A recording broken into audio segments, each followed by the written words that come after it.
So, I want to take a few minutes and I want to explain to you the importance of prepping your canvas. I know that before I realized it, I was just taking a canvas out of a wrapper and I was painting it.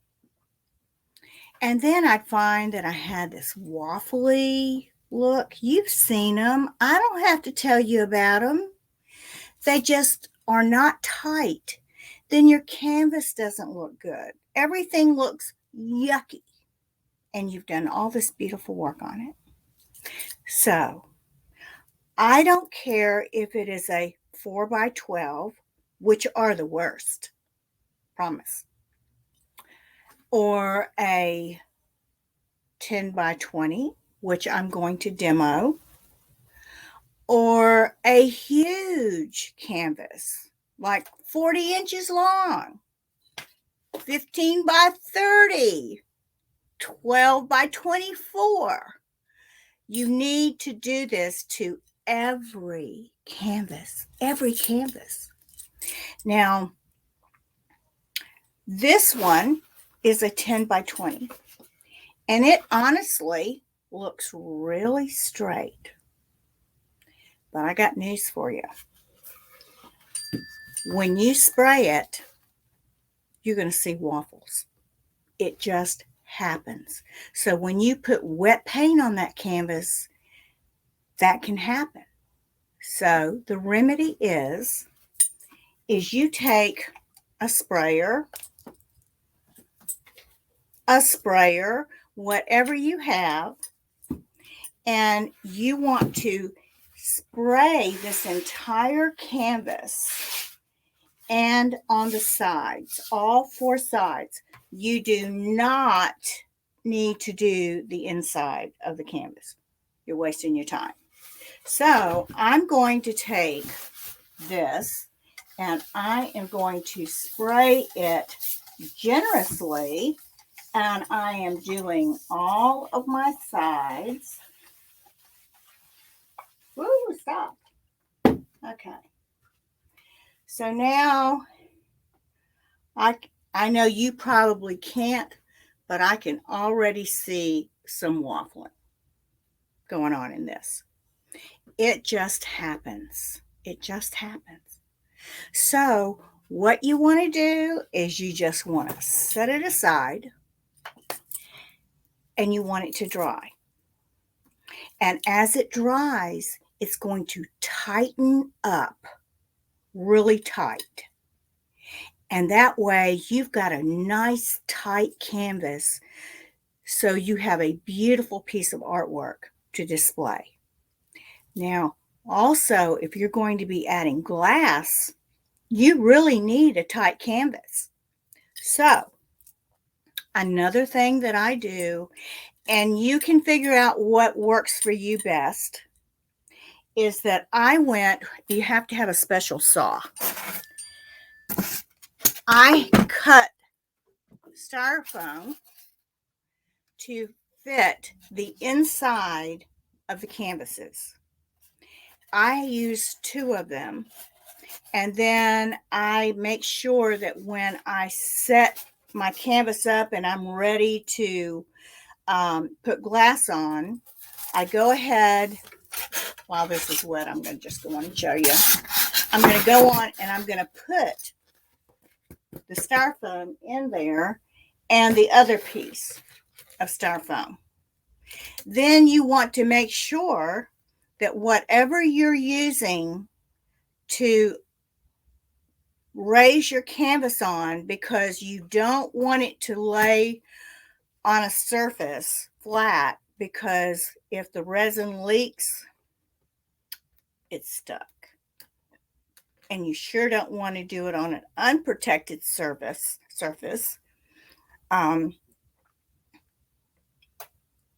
such as your dining room table. Make sure you've got plastic over that sucker. So I always put 2 of these. Oh, the other ones are, I got a piece under here that's holding this on, and there's my styrofoam. So I put 2 of these on, and then when I put my risers on, which are like this, I have one here because my room, I guess because I have thousands upon thousands of weight here, my room is kind of settled and it's not quite exactly level as I think it should be. So I had to glue on a couple of these stir sticks on here. Well, to make sure that I had everything right, this raised it up higher than what it should have been. So now I take little medicine caps and let me get some. Hold on.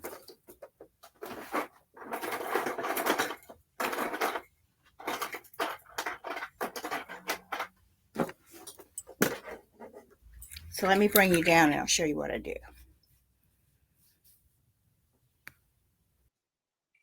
Okay. So I take medicine caps and I lay them down depending on what size my canvas is. I probably would do another set of these. And then I need one little extra boost. So I put a stir stick here and a stir stick here. And then when I go to put my canvas on, now keep in mind I would have 2 under here. When I do this and I get it level, when I touch this, it is hard as a rock. And that's what you want. You don't want any play in this at all. And that way you get a really nice, solid, firm canvas, because you know what's happening. Come back. You know what's happening. That heavy glass is going to go on. It wants to sink in. And when it sinks in and you start to put resin on it, guess what? It all wants to kind of pull downward. Let me pull downward. So that's why you want to keep your canvas as tight and as flat as you possibly can.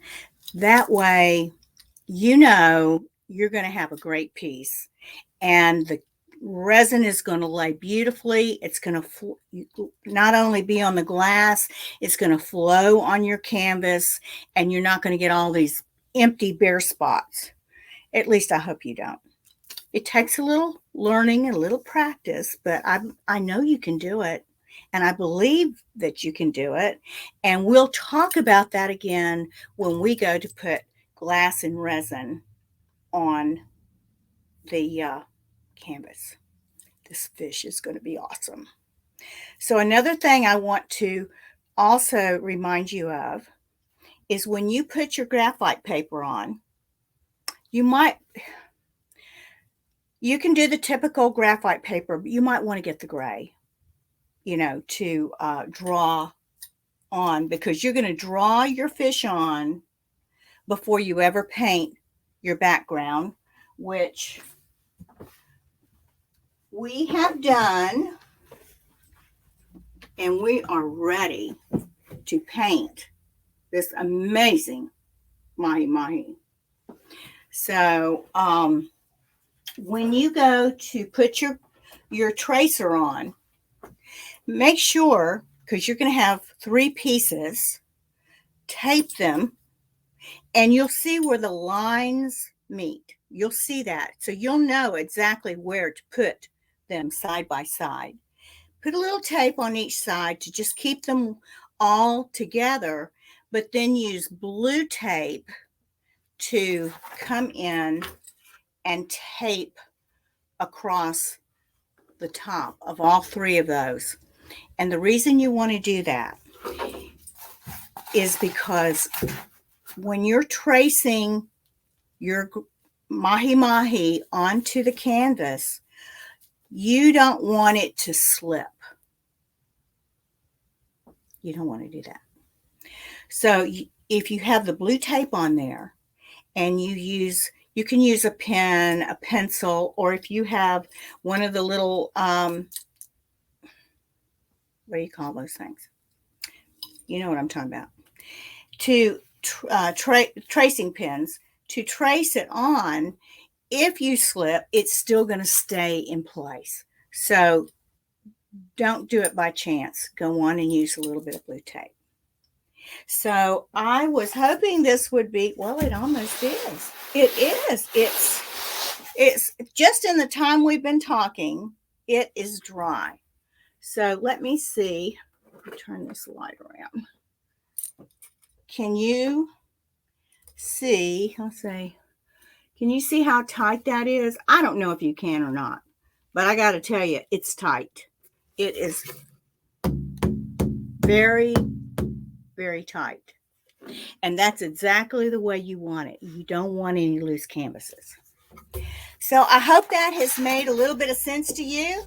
And let's get started. I'm going to show you how we painted this background that you just saw.